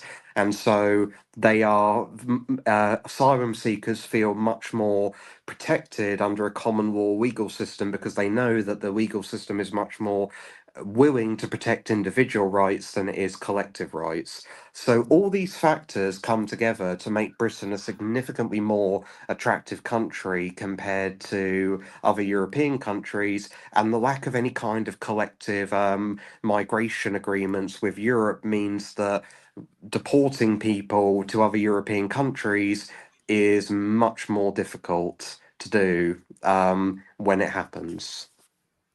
Okay, I see. I can sort of see why we are more appealing in a way then. That, you know, if the person's thinking about where is it that I can go to, and they see the UK and they think, actually, yes, I'll likely have a better time in the UK than I would in some other country, then it makes enough sense that they're trying to come over here. What was I going to say? We kind of did the Green Party and Zach Polanski. We touched on it earlier on. Do you want to sort of dive into that any more deeply? Because I kind of had our three topics for today, and we spent an awfully long time on flags and migrant hotels. What can we expect from a new Green Party, Tom, led by visionary Zach Polanski? I think, to be honest, you'll see sort of more of the same from the Green Party. The only thing that might change from the Green Party is that they might have a more willingness to have closer cooperation with Corbyn's party than the previous leadership was. Because the previous leadership was quite sort of skeptical of Corbyn's Labour for purely electoral reasons more than anything else. Whereas Zach Polanski has said basically, yeah, I'd work with Jeremy Corbyn. I'd be happy to collaborate with him in certain areas and in certain elections. So I think the only thing that will really change is there'll be closer collaboration with Corbyn's party than there was before. I think we might see some slight. I think we might see some changes in style and messaging as well, though. I think that's probably something worth taking into account, because I think at the moment the Greens are. If I had to sum up my sort of stereotypical gut instinct view of the Greens, how do I see them as a political entity compared to the others? And my answer is probably passive, nice, wanting good things, perhaps a little bit over ambitious versus reality, but nonetheless, on the whole, just kind of, oh yeah, the Greens, you know, that kind of perspective on them. Surely that could end up changing if they're taking a much more forceful line, if they're getting themselves in the media more often, if they're using, again, I go back to this idea of Polanski somewhat wanting to borrow some of Farage's tactics and adopting them for the Green Party's politics. I could see them trying to sort of make political weather more than they have done already, because you can't really, I've not really thought of the Greens as being perhaps particularly front and center of a lot of things, but probably this whole leadership contest, and then obviously the result of it as well. This is kind of, there seems to be a bit more energy in the Greens with Polanski than their previous leaders, who I know they're Carla Denyer and Adrian Ramsey. There we go. I remembered their names, but it took me a very long time to learn their names, and that's my point. For a long time, I couldn't have told you who they were. I think there will be a change in that sense, perhaps. I'm not sure if their policies are going to shift that much, but I think it's going to be a matter of sort of tone and messaging that's probably going to end up altering over the next few years. I'll read this quickly as well now. Apollo says, Greens will gut much harder against reform now, less Ed Davey, more in the trenches mudslinging. Apollo says there is a risk Palanci mainstreams Greens, try saying that 10 times, too much, and now they're viewed as less of an eco-protest vote and more just another whingy party. Lee Ball says the sole leader will simplify in itself to give a clearer voice. I suppose then you will have the role of, the leader, Zach Polansky, plus 4 MPs that are also there in Parliament. At the moment, at least, I agree with your point, by the way, Tom, their willingness to work with the Corbyn projects. I think that's definitely noteworthy, and I'd take that point. But I think the really interesting thing that I feel we're likely to see from the Greens is just whether or not they're able to put themselves on that political radar more than they have done previously. I feel like they might be cropping up more often, making more headlines for themselves than they had done previously. It's very possible. I also think that another thing that will be an interesting dimension to witness is I think that the Labour Party will focus a lot more attacks towards the Greens now than they did at any other point in their past. Especially considering that Labour recently has put out attack ads against the Greens, which is a very strange thing to witness from them because Labour almost never used to even acknowledge the existence of the Green Party, whereas nowadays they're beginning to gradually do that, which I think indicates that they are a much greater threat to Labour than Labour would otherwise want to admit. I agree very much there. There was a quote that I saw. It was an article that I'd read about about Zach Polansky winning the leadership, and it had a quote from I can't remember if it was like the Labour press office or Downing Street or a senior minister. It was one of them. Someone up there, someone who was obviously saying what they were allowed to say because it had been approved, and they said something like, and I'm paraphrasing, the election of Zach Polansky only goes to prove that the Green Party is a party of protest and not a party of government. And I actually felt myself touched when I read it because I thought that is such a Starmer's Labour thing to say. You could not get any more Starmer's Labour than that kind of a line, really. But yeah, I think you're right, because as we said earlier on in the stream, I was only earlier on, conjuring up this image of the Corbyn project and Polansky's Greens carving up the Labour carcass, trying to sap whatever remaining progressive or left-wingers there are still in that fold. And Labour's probably cottoned onto that, and they've gone, oh, right, we're really fucked, because we spent all this time worrying about reform in the red wall, and we're trying to speak the language of reform without implementing the policies of reform, which somehow hasn't been working for us with the reform voters. And we've managed to piss off our left flank so much that they've actually discovered that they have other options, and they're pursuing those other options. And is it any wonder now that we're at 20% in the polls? That they've got Kemi Badenoch. If it weren't for the facts that Labour was in government, they would have Kemi Badenoch levels of relevance right now.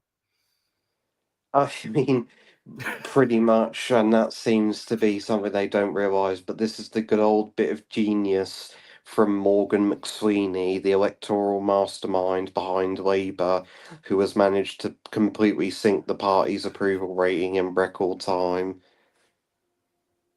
God. I mean,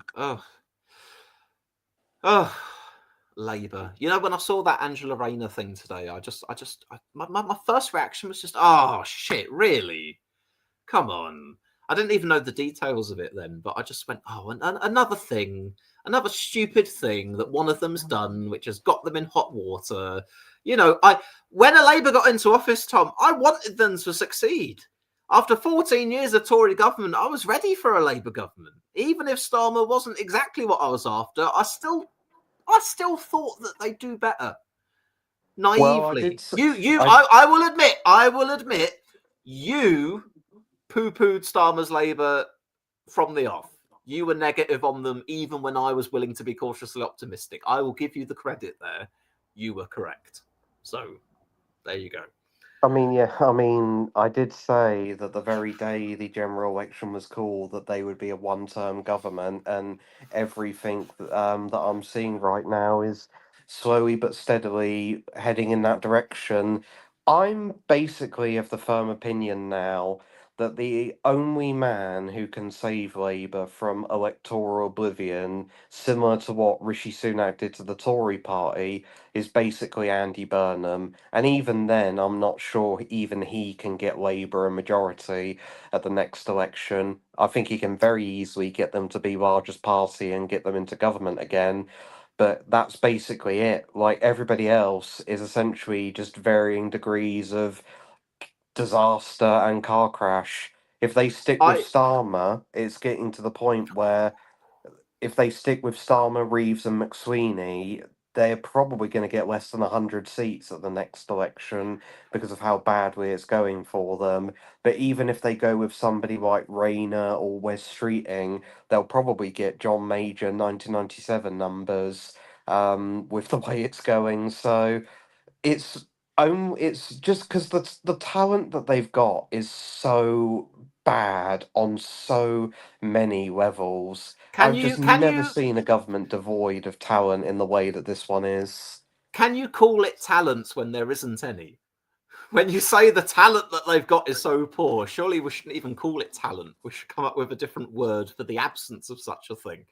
Um, but I feel as if I might actually get to the point, like, well, I mean, in fairness, I've never voted Tory. I've always wanted the Tories out of office. But by the end of the Tories' time in office, there was a real sense of needing to punish them for the poor governance that they had subjected us to. And I feel like at the end of this parliament, there will be that same feeling towards Labour. The need to punish them at the ballot box for being shit.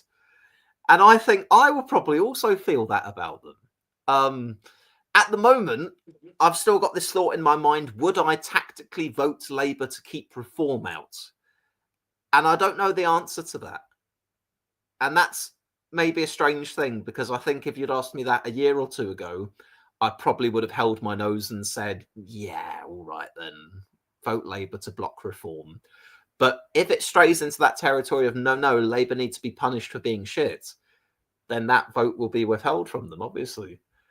I mean, I'm already at the stage where but I've been that way for a while now, where I'm like, yeah, Labour needs to be punished. But the problem is that there isn't really any clear way to do it without rewarding a party that is so wholly terrible and isn't qualified whatsoever to be in government. Because the problem that you're faced with at the next election is you're faced with a choice of Keir Starmer's Cameronite conservative technocracy or Lee Anderson's banger and mash Twitter posts owning the vegans and the lefties.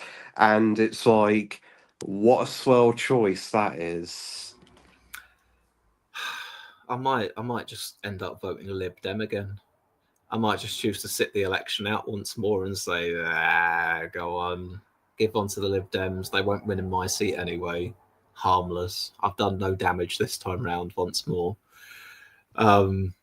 It's a sad state of affairs, really, isn't it? Lee Ball, by the way, says mainstream Greens is the new... Oh, dear. I see why you made this comment. It's things that's very tricky for me to say. Mainstreams Greens is the new indefatigability. Are you any better with that than I am, Tom? Indefatigable. You, Mr. Hussein, show such indefatigability. There we go. Yeah, indefatigable ability. Yeah, that's it. It's one of those weird words that I've not really had any sort of experience saying. I can break it down quite slowly. No one has, apart from Galloway that one time.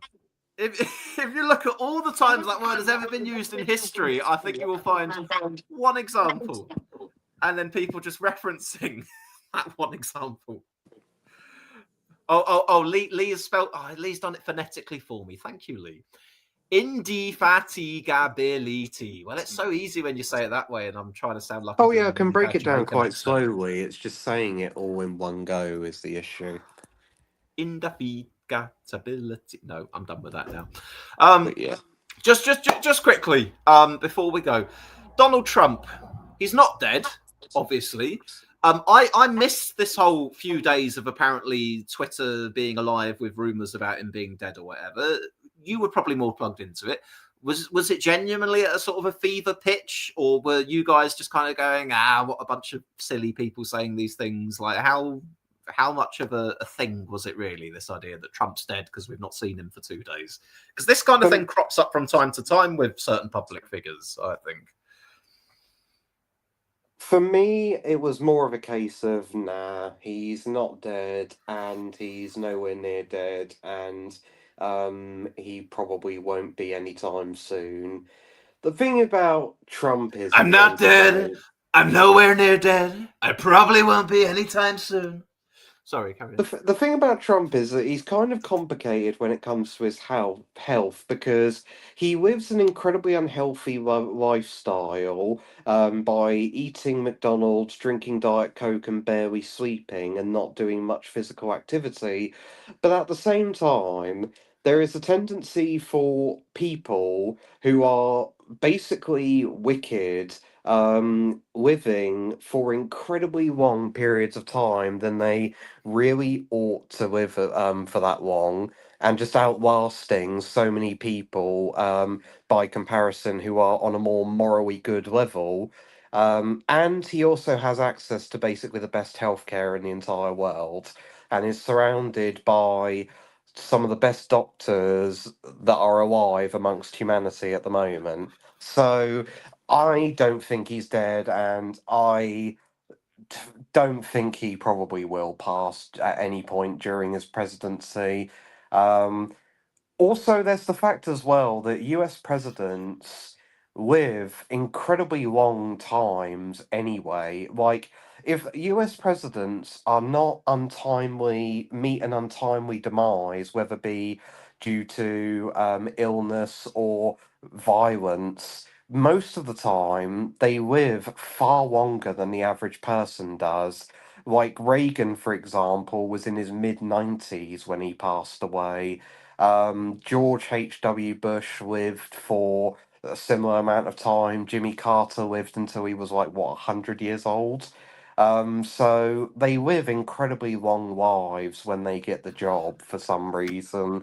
So, no, I don't think it's likely Trump will pass away during his time in office, and I don't think he's any way close to being that way, even if he doesn't look particularly well that much anyway. Well, it would be very poor form of me to wish death on him, but all I'll say is I'm not wishing life on him either. Okay. Um, Let me take a few of these comments here. Lee Ball says Jimmy Carter taken too soon at 100. A point to your point about former presidents. Apollo TD from his typically right-wing perspective here saying, example 1 and 2 of evil living forever being Chomsky and George Soros. I feel now we need to have an obligatory Henry Kissinger as a retort to that there. Yes, I was thinking of that. Kissinger as an example. I was waiting for you to say his name earlier. What I want to drive at here, because this is the thing, it's a minefield to get into with Trump anyway. Obviously, there's this stuff with his hands. There's this constant rambling he's going on. I think he's getting on a bit. He's not in very good health. Whether or not there's some kind of secretive condition that he's been receiving some kind of a treatment for or something, I don't know. It's the realms of speculation, and I try not to jump into those particular rabbit holes. But I will say this much. Number one, quite obviously, I don't approve of the man being president. I think he's very unfit to be president, not only because of the incredibly undemocratic things he is forever trying to do whilst in office, but also probably also just the state of him in general. But here's the issue.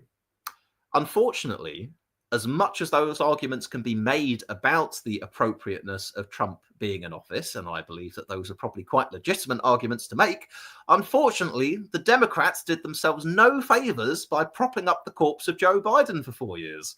So literally, people would just go, well, hang on a minute. You're saying all this about Donald Trump, but didn't Joe Biden, have dementia and he was in the White House? That kind of thing. I think it makes it impossible. Go on. He also, we later found out, had terminal cancer as well. That was another thing that he had as well, which doesn't really help further the Democrats' point. So it makes it so it's not as if you can kind of, at least within the area of American politics, if you live over there, it's not as if you can try and make some kind of a impartial judgment to just say, look, I don't forget what party the president's from. I don't think this is an appropriate president for office, because unfortunately it's already become a hyper partisan thing that, the Democrats protected Biden, and therefore whatever issues Trump is having, the Republicans will protect Trump, because it seems that that's just the game that they're playing by having, inappropriately old people in office, and just, I don't know, putting all their chips on that particular person and going, well, we need to pretend that they're fit for office, because if we don't pretend, then the whole house of cards comes falling down.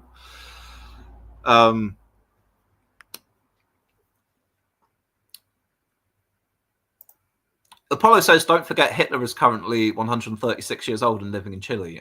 True. We can't forget that, can we now? Trump says, sorry, no, Trump. Is that what the T stands for, Josh? Josh Trump. Josh T says, Trump is way less healthy and more mentally deteriorated than Biden. Oh, that's a tricky one to answer, to be honest with you. I'm not sure if I'd say that he's more mentally deteriorated than Biden, to be totally honest with you. And, you can take me as an honest actor here. I've got no particular love for Donald Trump. But I think Biden showed much clearer, serious cognitive decline than Trump currently exhibits.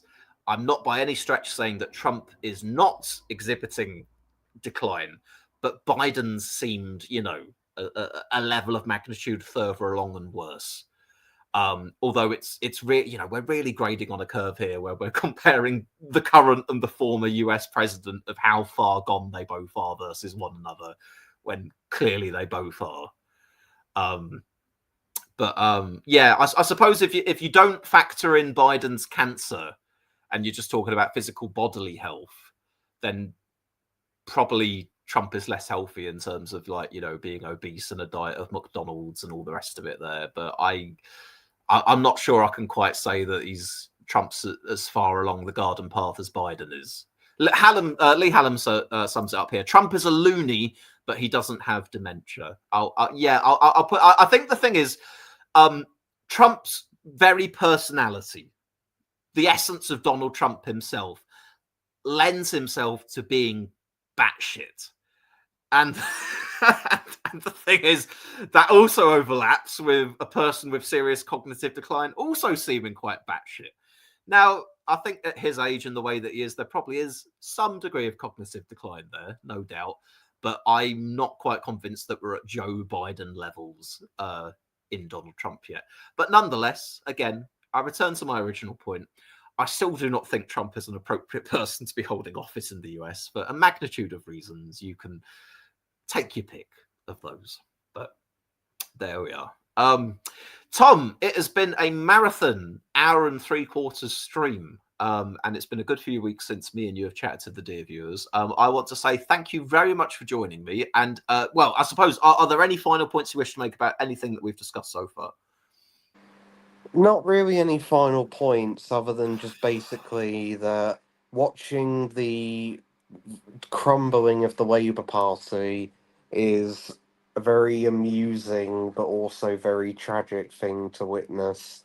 And it's not going to get any better anytime soon. And the fact that they had to delay their budget for a month is also not a particularly good sign either for them. Wait, they've delayed the budget a month. Yeah, they were originally going to have the budget in October, but it's now been delayed until the 26th of November, Wednesday. Well, Wednesday, 26th of November, but yeah, you get a point. And they had to delay it a month, basically, because of the fiscal situation being not particularly good, and the debt problem also not being particularly good either. And apparently also the OBR is basically having to write the entire budget because everyone has lost confidence in Rachel Reeves at this point. So, yeah, it's all going well for the Labour Party at the moment. I mean, I feel like at this point, the way Rachel Reeves is, she might as well just outsource the entire budget to the OBR, because she seems to tweak and twiddle every little policy depending on what the forecasts are anyway. She might as well just chuck it over to them and say, go on, you have a better go at it then. Oh, dear. Wouldn't surprise me. Indeed. Apollo says Norway election in a few days. Lee Hallam says Angela Rayner. Oh, you've missed us doing Angela Rayner, Lee. I'm afraid we did Angela Rayner at near the start of the stream. Yeah. Yeah. Also, another thing as well that also got delayed is Starmer's cabinet reshuffle. He was supposed to do a cabinet reshuffle either the start of next week or weekend, but now the cabinet reshuffle has been delayed until the Angela Rayner situation is resolved. So the budget is delayed and the cabinet reshuffle is delayed. Sorry, I'm pivoting topic immediately here, but Hallam's just said Rayner used 160k from her disabled son's trust to buy her new pad. I hadn't heard about that element of the story. Yeah, I've only just heard about this as well. I didn't know that. I thought that the whole controversy around her is that she underpaid her stamp duty. I didn't realise that happened, supposedly. Oh, let me I was going to wrap up the stream, but I feel like this is a detail that's important enough that I need to look it up myself one way or another to see what the story this is something worth looking up, because this is something that, if it's true, if that's true, then then it's just more controversy. I've searched in Angela Rayner Trust into Google here, and the only article that I've got mentioning this in particular is the Telegraph. So we'll say the Telegraph, boys and girls. But nonetheless, let's click on it and see what they've got to say.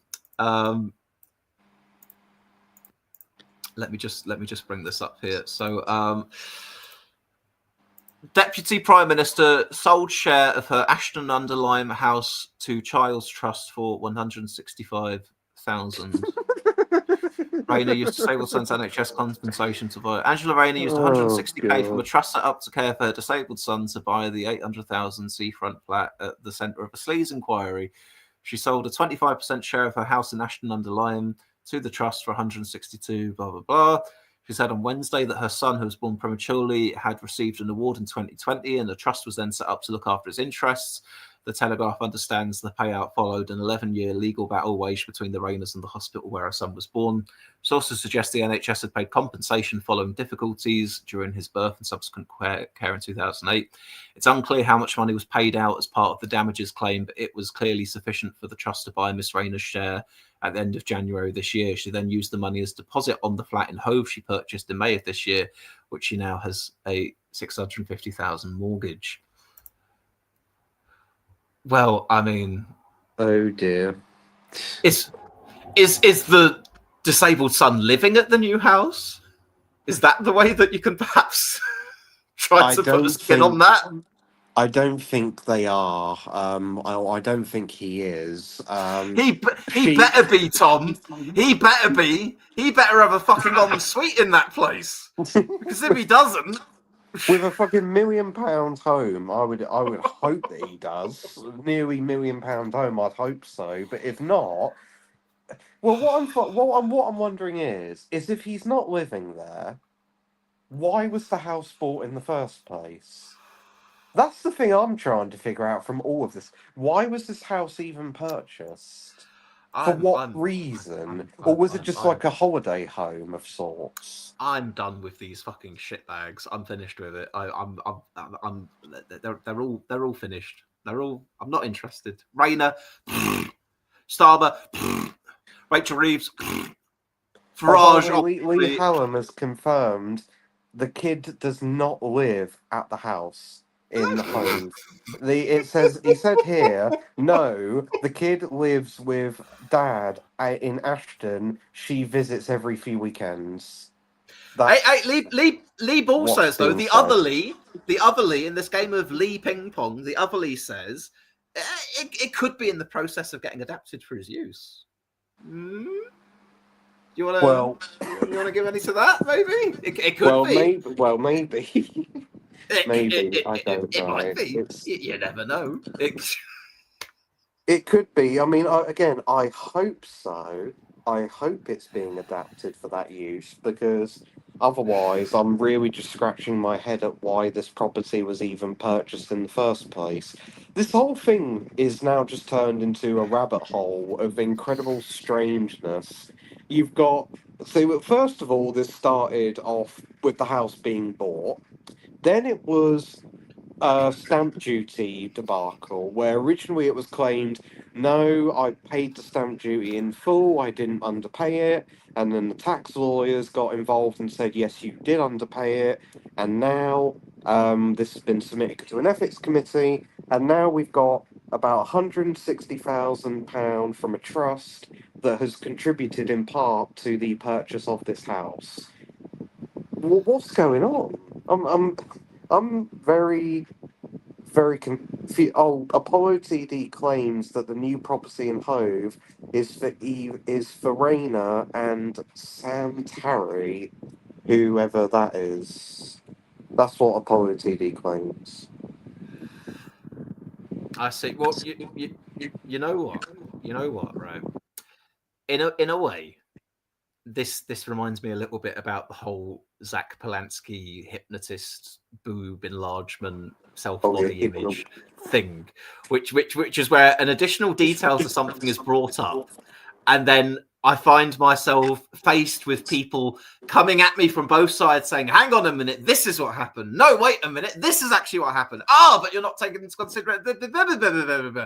And I'm just going, you know what? The reality of the thing isn't, it's not that important. I've already made up my mind about how I feel about this Labour government and Angela Rayner and all the rest of them at this point in time. I don't, one way or another, doesn't matter to me personally. Yeah, I think the best way to sum this up could essentially just be that meme of another Starmer failure. That's probably the best way to sum it up. Well, I've got. Oh, hang on a minute. Sorry, we've spent an awful lot of time here speaking about the Labour Party and generally poo-pooing upon them, which is our right to do so, of course. But we have not been fairly mentioning some of the other parties as well. So, whilst I'm here, I think I ought to say the Tories exist. They're still there in a few places, and they're doing shit. Well, there we go. yeah, We've but I got some think it balance goes there. without saying, to be honest. Yeah, I know, but I feel that I think it's old habits dying hard. We spent such a long time on this YouTube channel bashing the Tories while they were in power. Now that we're bashing Labour all the time, I think that we still need to remind ourselves that the Tories also exist and they're currently shit as well. Just for fairness. And I don't know what I'm doing about covering reform at the moment. They're having fucking press conferences every month at this point with a new batch of policies, and this is the biggest, most important thing since the last thing. And here we've got some new councillors and blah blah blah. But if anything, as far as I'm concerned, I'm like, I think reform have enough attention. I think they've got enough oxygen at the moment. They're ahead in the polls. They're looking at about a third of the vote right now. They're already the ones that we've got pinned on to win the next general election. Reform are going to reform. They're going to keep doing their shit for a while. I'll start paying attention to them when, either when some MPs defect to them or in the run up to the next election. I don't want to, broadcast every other thing Farage is coming out with. I think the problem that Reform have is that at the moment you really do just get the feeling that it's the Farage party when you look at the way the other members conduct themselves. Because today, Lee Anderson's contribution to the discourse was he uploaded this really strange video of that new porn, the Sarah woman whose surname I sorry. don't remember. Sorry, you cut off there for a moment. Can you say that again? Lee Anderson uploaded what? Lee Anderson uploaded a Twitter video. Nope. You're too quiet this time. I need you closer and louder. Right, Lee Anderson uploaded a Twitter video in which he got that new MP from Reform MP from Runcorn who was ironing his shirts. it was this very strange video that he uploaded where this Reform MP is in his office and has got an ironing board, and is ironing his shirts. And I'm like, what? What's going on here then? This is like the maybe there's something going on where like the performance arts that is Ed Davey and all of his stunts. There's a more down to earth kind of gritty, salt of the earth kind of version that Lee Anderson's doing with Reform, where he's going, I'm not going on a water slide, I'm having a man iron my shirts, and that's how I get attention on social media. Or he uploads a video of him with a bacon sandwich going, vegan look away. I'll leave it on this note. Lee Hallam in the chat says, Tories are steady shits, Labour are falling shits. There we are. Wonderful. That summed it up nicely there. Right. I'm done. I'm done with this for now. I've logged back in after a few weeks. I've done my obligatory stare into the abyss of British politics. I feel I've fulfilled my commitment as Captain Swiss for you for the next little while. Maybe I've bought myself a couple of videos or streams on some other things. I might play some Pokemon. Who knows? Oh, Tom. Do you know what the saddest thing about the current state of things is in the world right now when it comes to global warming and all of the wars and the shit state of our politics and the gradual creep of the far right and fascism and God knows what else? The most depressing thing is the only hope that I'm clinging to, in the term of the next 3, 5, 10 years is that AI turns out good and does not decide to kill us all and does not enable bad actors to create incredibly totalitarian states with the technology, and instead delivers us some kind of a beautiful Star Trek utopia. That fantasy is my most realistic hope for a good outcome to this decade. How sad is that?